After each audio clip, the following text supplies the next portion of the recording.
Ever wondered what it really takes to set up shop for your business in a city as dynamic as Shanghai? Hmm. Maybe you're actually exploring options right now, or perhaps you're just fascinated by the nuts and bolts of international business. It's a complex landscape for sure. Well, today we're taking a deep dive into one really crucial aspect, Mm. finding workspace in this major Asian hub. We're talking office rental in Shanghai. And to help us navigate this, we're drawing on some great insights, specifically from moveandstay.com. Ah, right. Yeah, they've been on the ground for, what, over 25 years now, assisting business travelers, expats, helping them find places to work or stay across Asia. Wow, 25 years. That's some serious experience. Yeah, So a really valuable perspective for us to tap into. exactly. So our goal today is basically to pull out the key information about renting office space in Shanghai, give you the essentials, maybe a few surprises, but, without drowning you in details. Think of it as your fast track to getting your head around the Shanghai office rental scene. Okay, so let's kick things off. What kinds of office rental options are actually available in Shanghai? What does that landscape even look like? Right, it's definitely not a one-size-fits-all situation. The material from moveandstay.com lays out several main types. Okay. First, you've got your traditional offices, leasing a specific area in a bigger building. That's the classic approach, usually a longer commitment. Standard lease, yeah. Then there are co-working spaces, much more flexible, shared facilities, often really good for freelancers or smaller, agile startups. Makes sense. And serviced offices. I hear that term a lot. Yes, serviced offices are a big one. They're essentially fully equipped spaces, often bundled with services like reception, IT support, that kind of thing. Hmm. And finally, you've got virtual offices. So that gives you a business address, maybe some admin services, but without needing an actual physical office day to day. Okay, so quite a spectrum there. Understanding those differences seems like the essential first step, doesn't it? Absolutely. It's about matching the model to what your business actually needs right now and maybe where it's headed. And it's not just the type of space, it's also about the commitment level, right? Mm. How flexible can rental agreements actually be in Shanghai? Flexibility is a really, really key theme here. The material definitely highlights the difference between short-term and long-term rentals. Uh-huh. Short-term options, like they even mentioned day offices that offers incredible agility, maybe for a specific project or if your team size fluctuates a lot. Right, you're not locked in, but I guess that comes at a cost. Well, yeah, usually. Shorter terms often mean a higher rate per month compared to locking in for, say, a year or two. It's that classic trade-off. You pay a premium for being able to chop and change. Exactly. And longer-term rentals, they can give you better rates, more stability. But as the moveandstay.com info points out, you've got to think carefully about growth. Don't want to be stuck in a space that's suddenly too small or even too big. True. But here's something really interesting, maybe even surprising, that came up in the material. Oh, yeah. For some office spaces in Shanghai, there can be no minimum rental period. Really? No minimum? Yeah. I mean, think about that. Renting for just a few weeks if you need to, or scaling up and down without massive penalties, that's a huge departure from traditional leases you see elsewhere. Wow, that is a game changer. Especially for businesses just testing the waters, maybe. Precisely. It significantly lowers the barrier, the risk for entering the market. Okay, so speaking of easier entry, those serviced offices you mentioned sound particularly convenient. Can you paint a clearer picture? What's typically included? Sure. Think of it like an office in a box, almost. Ready to go. The info we're looking at lists the typical stuff. Furniture, obviously desks, chairs, storage. Uh-huh. High-speed internet's usually standard. Professional reception services, someone to greet clients, handle mail. Access to shared meeting rooms is common too. Oh, and cleaning, maintenance, that's usually covered. So it basically strips away a lot of the initial setup hassle you'd get with a traditional empty shell. Exactly that. You sidestep finding furniture, arranging internet contracts, managing cleaners. For a new company in Shanghai, or one needing speed, that convenience is massive. Sounds brilliant. But I'm guessing that convenience has a price tag attached.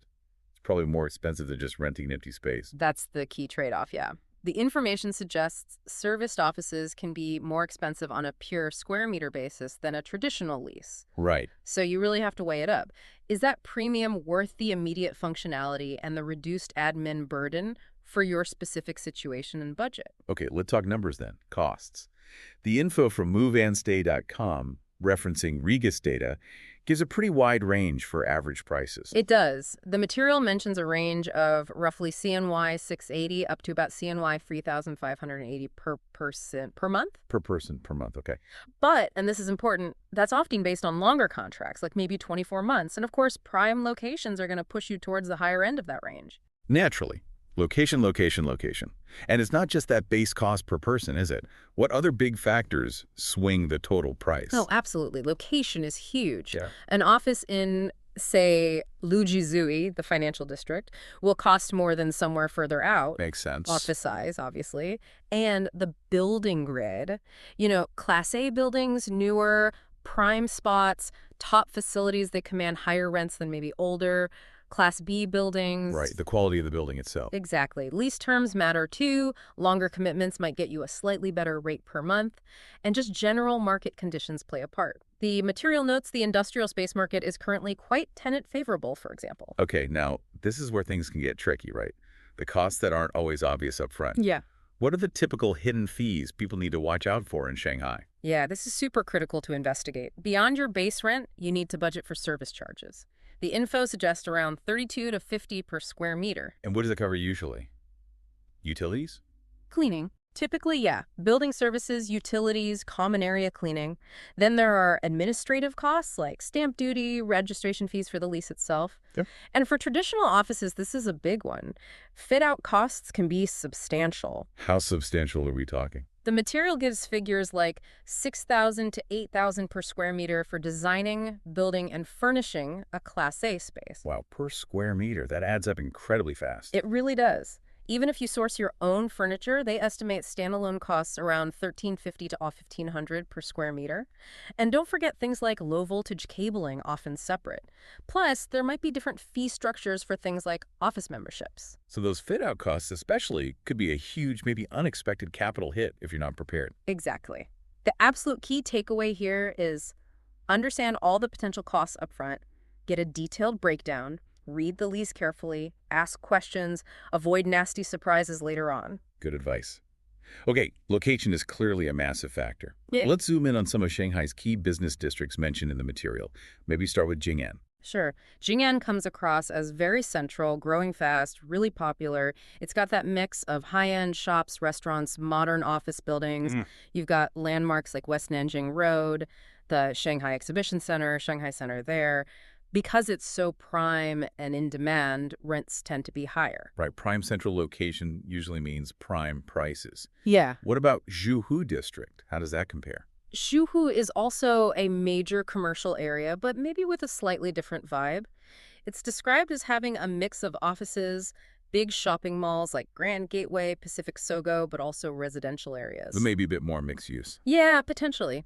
And interestingly, it's home to Shanghai Jiaotong University. That could be a plus for accessing talent. The feel might be a bit less intense than Jing'an's core, but still very well connected. Okay. And then there's the big one, Lujiazui Financial District.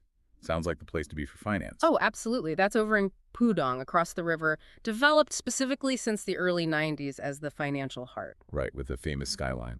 Exactly. Oriental Pearl Tower, World Financial Center. It's packed with, over 500 financial and insurance companies. If you're in that sector, Lujiazui is almost certainly where you'd look first. It's its own ecosystem, really, and as we mentioned, even has flexible options like day offices available. So choosing the district really boils down to your business type, your budget, how easy it needs to be to get to, and maybe the kind of image or atmosphere you want, doesn't it? Precisely. There's no single best place. It's about what fits your business strategy. We touched on this flexibility point earlier, but let's circle back. The info from moveandstay.com really emphasizes this shift towards more adaptable agreements. Yes, it's a significant trend. Moving away from just rigid multi-year leases, that no minimum rental period option we talked about is a prime example. Yeah, that's huge. It really helps startups or companies needing to scale up or down quickly based on projects or market changes. Huge advantage. And the flexibility isn't just about the lease length, is it? The space itself can often be tweaked. That's right. Beyond the duration, many providers offer ways to customize the office. It could be simple things like changing the layout, moving walls, creating open plan areas, or more about branding, getting your logo up, using company colors. You might also be able to upgrade IT, like getting dedicated servers or better security.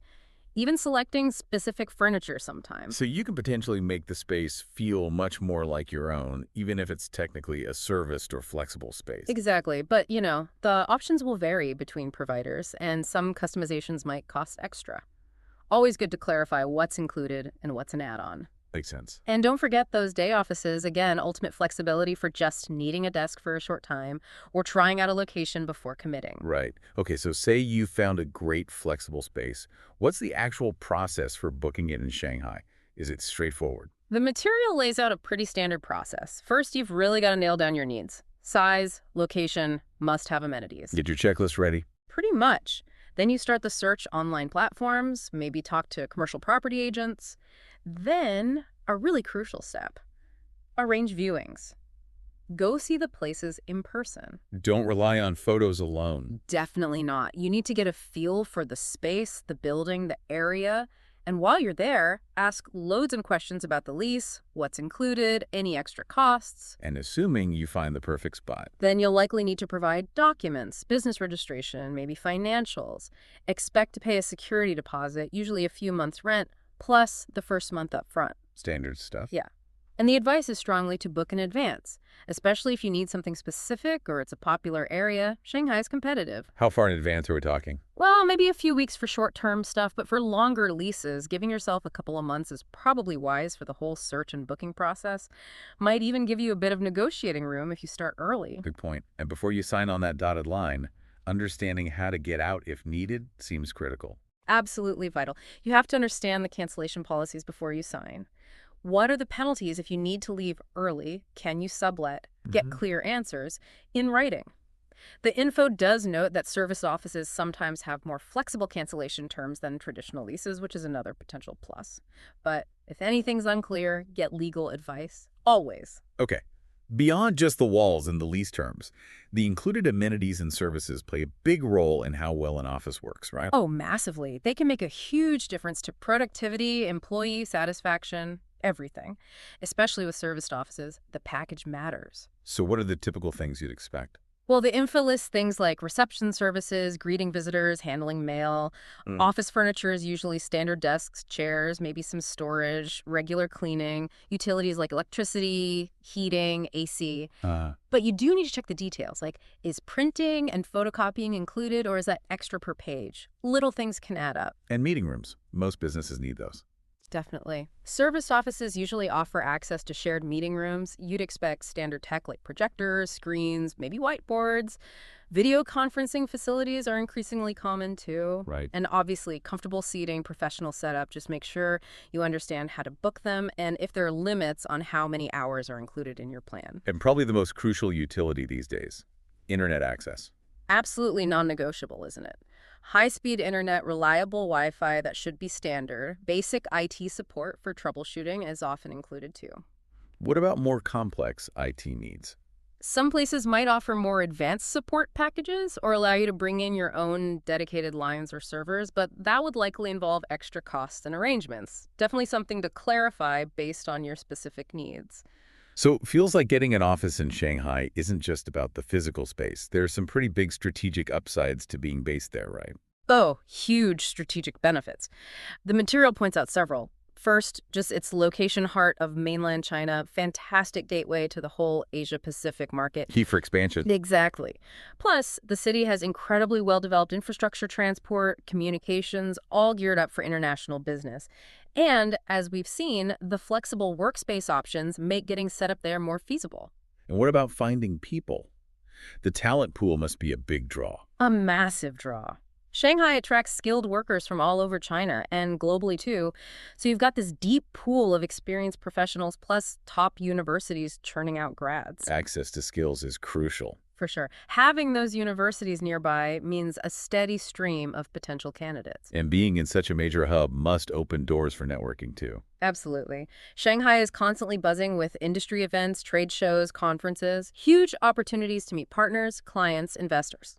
Plus, just the sheer number of other international companies based there creates this environment for connection and global reach. Renting an office there puts you right in the middle of that vibrant business community. Okay, so if we were to sum up this deep dive, it seems renting office space in Shanghai, really requires careful thought about the type of space, all the costs involved, the obvious and the hidden ones. Uh-huh, definitely. Choosing the right location for your specific business and figuring out how much flexibility you actually need. Exactly. You've got to weigh traditional leases against things like co-working or serviced offices, and always dig into those potential extra charges. The right answer depends totally on your situation and goals. But the positive takeaway seems to be that there is a really diverse range of solutions out there now. From super short-term rentals to long-term leases, private spaces, shared spaces, something for pretty much every kind of business. That's right. And it's so important to look beyond just the square footage and think about those included amenities and services. They really contribute to how well the whole thing works day to day. And for anyone listening who feels like it's still a bit daunting, well, leveraging the experience of resources like moveandstay.com with their decades of experience specifically in Asia could be incredibly helpful for navigating it all. Definitely a good resource to explore. So maybe here's a final thought for you, the listener, to chew on. How could setting up a strategic base in a global powerhouse like Shanghai, using the right kind of flexible workspace, really move the needle for your business or even your career goals? Yeah, something to think about. Hmm. Perhaps exploring what moveandstay.com offers could be the first step towards finding out.